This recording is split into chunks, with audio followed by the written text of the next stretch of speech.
people like me. You need people like me so you can point your f***ing fingers and say, that's the bad guy.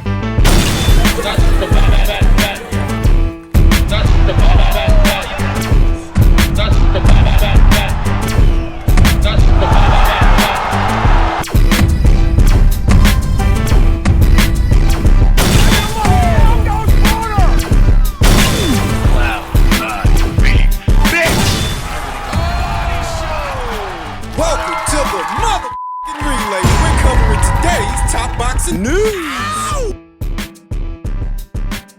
Okay, we'll start with this. More on Terry Harper's upcoming maiden title defense of her newly obtained WBO lightweight title against Germany's own Natalie Zimmerman on May 23rd. Terry Harper will fight Natalie Zimmerman in a WBO women's lightweight title fight on May 23rd. The fight, which will be shown on DAZN, is set to take place at the Echo Power Stadium in Doncaster. 28-year-old Harper, the current WBO champion, is 15-2-2 with 6 knockouts as a pro and won her title last September when outpointing then unbeaten Rhiannon Dixon over 10 rounds. She also has wins over Ivana Habazin, Hannah Rankin, Eva Wallström, Vivian Obanoff. Zimmerman, 13-0 with 3 KOs, is a 42-year-old German whose career has mostly been fought in her homeland. Her most 2 recent bouts, however, wins against Katarina Dorokova and Ursulaya Moldovan, took place in Spain. This fight against Harper will be the first time she's boxed for a world title. This tells you what you need to know about the opponent, that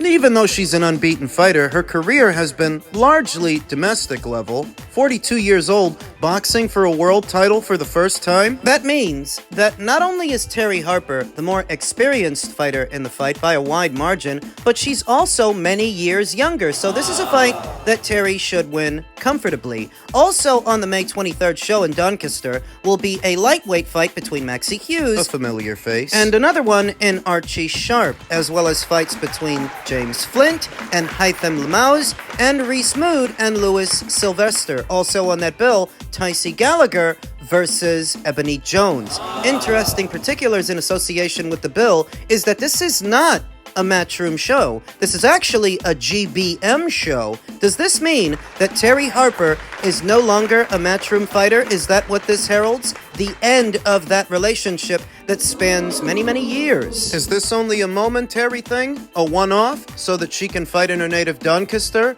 Or is this the end? The Boxing Scene article doesn't say. Against an opponent like this affords Terry Harper a little bit more time with that WBO title, because if she had decided to pursue a unification match with, say, Caroline Dubois or Beatriz Ferreira, 2 of the other champions at this weight, she would have lost that title as soon as she won it. Defending it against an opponent like this extends her reign a little while longer. And even though Terry Harper is only 28 years old, I don't actually get the sense that she's going to be in the sport for too much longer. Why? The walls are kind of closing in, given who the other champions are at her weight, where she reigns as a champion, and what her chances are against them. I'm a fan of Terry Harper, but I don't think she beats Caroline Dubois, and I don't think she beats Beatriz Ferreira. Her best bet at a unification match would have to be against newly crowned WBA champion Stephanie Han. This being a GBM show and not a Matchroom show, what you then have to ask is she not with Matchroom anymore? And if she's not, and she will be fighting under the GBM banner moving forward, do they have enough money to get Stephanie Han to the UK? Do they have enough money to orchestrate a unification match? Questions that need answers. Because that's the only champion at this weight that I would give Terry Harper decent odds against. The other 2, I'm sorry to say, are too much for her. And given that she's already so experienced, that she's been a champion at 130 pounds, 154, now back down to 135. She's won some fights, she's lost some fights. She's young, but she's got some miles on the odometer. The war with Natasha Jonas, the losses to Alicia Baumgartner and Sandy Ryan. It all paints a picture to me that Terry Harper's already so accomplished, she's already done so much. I don't know that she sticks around that much longer. Maybe it's all in my head, I don't know. But she's going to be returning to action in May, and it's not on a Matchroom show, it's on a GBM show. That's interesting. And we'll see how she makes out. We'll give her opponent a closer look, but at first glance, Terry Harper should win this. She should be able to beat a 42-year-old Natalie Zimmerman. We'll talk more about that as the fight date approaches. Elsewhere in the world of boxing, damage control for Gervonta Davis is in full swing, as resident bootlicker Ellie Seckbach took to his social media and said, "So you want to tell me, all those who have been hating on Gervonta Davis for the last 9 years, each time for something else, all of a sudden are yelling as loud as they can that he did not beat Roach? Colby told me once, they don't hate the good ones, they hate the great ones." Well, that would seem like wisdom, except that not everyone saying that Gervonta Davis lost on Saturday night is one of Gervonta's critics. Some of these guys have been fans of him up until this point. Damian Lillard is. And while he is an athlete, he's not actually from the world of boxing, so you can't accuse him of having some ulterior motive, agenda, or envy of Gervonta Davis. He's not a boxer. And he says that he felt Lamont Roach edged it. So when Ellie Seckbach tries to accuse people of hating on Gervonta Davis, and that's the only reason they're saying he lost, Update your material, buddy. doesn't apply to everybody, and you're just railing against reality, the way you have been for 9 years when it comes to this fighter, for no other reason than he gives you exclusives. He gives you access, and you think on that premise, we're all supposed to like him. Something similar applies to veteran content creator Boxing Ego, who said, "No fighter hating on Tank Davis can currently outsell him." Because you have to be hating on Gervonta Davis to think that he lost? This is what the kids do, this juvenile hierarchy of thought, to where if anything unflattering about you is said, it's gotta be because they're hating. They're hating on you. Except that Boxing Ego is not a kid. He's a grown man. He's gotta be in his late 30s or early 40s. The assumption that the only people who thought Gervonta Davis lost are his envious contemporaries. Recording artist turned podcaster Mason Betta of the Is What It Is podcast thinks that Gervonta Davis lost. Goes back to what I just said. You can't accuse everybody who thinks Gervonta lost of having an ulterior motive. That's just what they saw. They're just telling it like it is. You don't want them to, because you're one of the guys who relies on making Gervonta Davis videos and putting him on a pedestal to drum up business, to bolster your metrics. I am the PBC's reckoning, here to earn the borrowed time you've all been living on. It's kids stuff. That's what the kids do. That if anything unflattering is ever said, oh, it's just because they're hating, as if that somehow invalidates the criticism. Everybody knows what they saw. They saw Gervonta Davis call a timeout in the middle of the round, take a knee, run to his corner, Then blame it on wave grease after the fight, just so that the hairdresser that actually did his braids can come out on Sunday saying, he's a liar. She did his hair all the way back there on Wednesday, and what she used, the product, doesn't even have any grease in it. put that shit on me. So the walls are in fact closing in on Gervonta Davis, which I think lends credence to the notion that maybe this will turn out to be his last year in the sport of boxing, because the same crowd that was putting him on a pedestal, some of them are now turning against him. Gervonta Davis's appeal in some ways extends outside of the boxing sphere, the boxing bubble, as many of the people who support him are not hardcore boxing fans that follow the sport closely. As closely as I or you. Many of these people are casuals from outside of the world of boxing. What I like to call hybrid fans, a cross between the hip-hop crowd, the love and hip-hop crowd,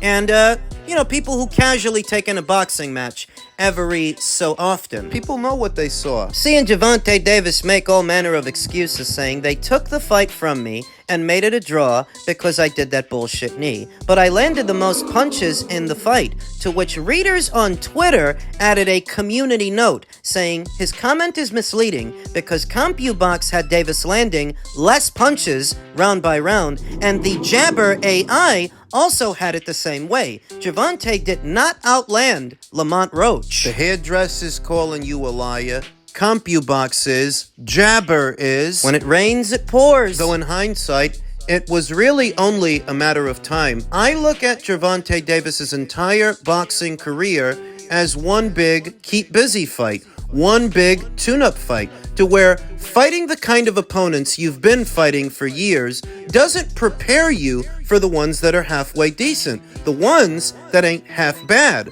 like a Lamont Roach that, based on your reputation, you were supposed to plow through, but reality told a different story. A story to where your reputation precedes you, and it took for you to fight Lamont Roach, a super featherweight, to expose that. Lamont Roach, who said, 2 judges gave you that round, bruv.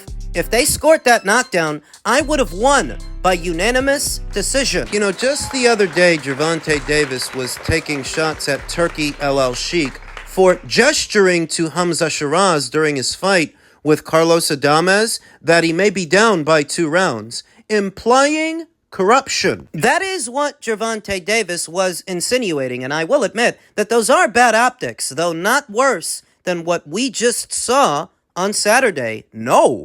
Y'all know something funny? When we was talking in like the 12th round, I think the 12th or 11th, we was talking shit, right? But he like, you ain't gonna win. I said, shit, why not? What you talking about? He like, nah, ain't gonna give it to you. I was like, oh, is that right? So, you know, that's how boxing works. It's sad to say, you know, that's how boxing works. I'm not like totally upset. I figured with a superstar, you won't get too much on paper.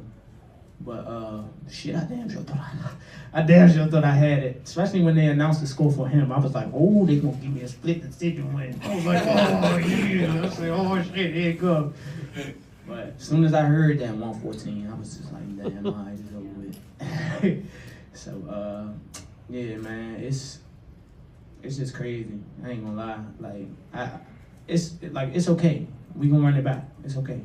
Gervonta Davis is a joke. A practical joke on anybody who pays to be there, pays to be in attendance, or pays to see it at home, that's under the impression that they're watching a competition, that they're watching an actual boxing match. His career in its entirety may as well be scripted. He knew ahead of time, and I think we all did, that Lamont Roach isn't going to get consideration from the judges. Hell, I'm surprised they went as far as giving him a draw. And the separate matter of how Steve Willis chose to officiate this match, all of the things he quite conveniently overlooked. How many times do I gotta tell you? Gervonta Davis is to boxing what the Harlem Globetrotters are to the NBA. His career may as well be scripted because it's more of a show than a sport. Than a match. And the world is seemingly starting to wake up and smell the coffee when it comes to this fighter. He's not what you think he is. Took some of you guys long enough to realize that. Lamont Roach continued,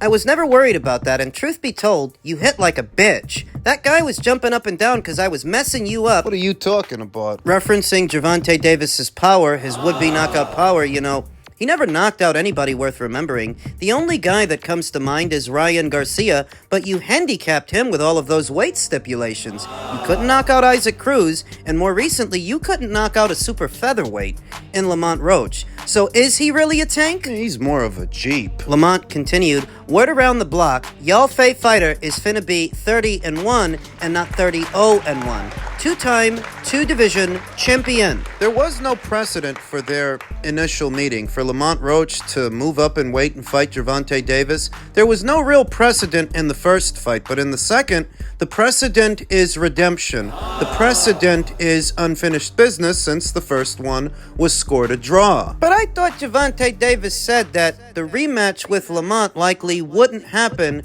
this year. He did, but after 24 hours of the boxing community and people outside of it laying into him, he knows he's not at liberty to go fight somebody else and leave this unsettled. Twitter user, Gervonta Davis fan who goes by the name Fresh313 said, yeah, that was me. I'm standing on it. I'm still GTD for life. Rematch my boy since you're feeling yourself right now, to which Lamont responded, I already signed and agreed, dickhead, to which Gervonta Davis responded, and say no more. I'm pushing for the rematch. He needs to. Yeah, he needs it, but for me, the damage is done. You shouldn't need 2 fights with Lamont Roach to get 1 decisive victory. And this is why I kept saying what I was saying in my weekend recap, that Lamont Roach doesn't all of a sudden get elevated to GOAT status because Gervonta Davis couldn't handle him. Lamont Roach doesn't change. It's your perception of Gervonta that should. Because he shouldn't need 2 fights for 1 decisive victory with a super featherweight. With a Lamont Roach, Jamel Herring didn't. So maybe he was laxed en route to this fight with Lamont Roach. He didn't really take him seriously, and he sort of looked past him, and he'll be more switched on for the rematch, and maybe he'll knock him out in the rematch. Maybe, but you shouldn't need a rematch with Lamont, and that's the point. This is a guy who was not the consensus number 1 super featherweight. He's not a guy who unified titles and beat out all the other champions at his own weight. He is not those things. This was a cherry pick gone wrong. My honest opinion on Lamont: he's a good, solid fighter, solid champion at his weight. But he never established himself as the best in show. I don't know with any certainty that he would have beat O'Shaquie Foster, that division's WBC champion, and what about Emmanuel Navarrete, 3-division champion Emmanuel Navarrete, who I think, personally, would knock out Lamont Roach. Oh yes, you don't have the punching power to keep him off. Lamont Roach was never known as a heavy-handed puncher, a heavy hitter. Emmanuel Navarrete is, and to make matters worse, he's not afraid to take one to give one. I would pick Emmanuel. I would pick El Vaquero to wear out Lamont Roach. I absolutely would. So when I see that Gervonta Davis needs 2 fights for 1 win with that same Lamont Roach, my perspective on Lamont doesn't change. My perspective on Gervonta does. You're a bigger hype job than I thought, because even I thought you could knock this guy out. Are you now at a point where you need 2 fights for 1 win against the super featherweight, one who doesn't even hit hard? Gilberto Mendoza, president of the WBA, has revealed the WBA might order a rematch between Gervonta and Lamont Roach after their majority draw on Saturday. I really don't know how that works because Lamont was not his mandatory challenger. That was a voluntary title defense. Can you do that? Can you order a rematch between those 2 guys? I suppose it doesn't matter anyway because Gervonta says he's pursuing the rematch and Lamont says he's already signed on. So the WBA doesn't actually have to order it for them to pursue it. For them to do it. The second fight, if there is one, it will likely do better business than the first because the first fight set the stage. And even though we don't yet have a preliminary number as to what it brought in at the box office ahead of the rematch, it doesn't matter because the rematch will do better.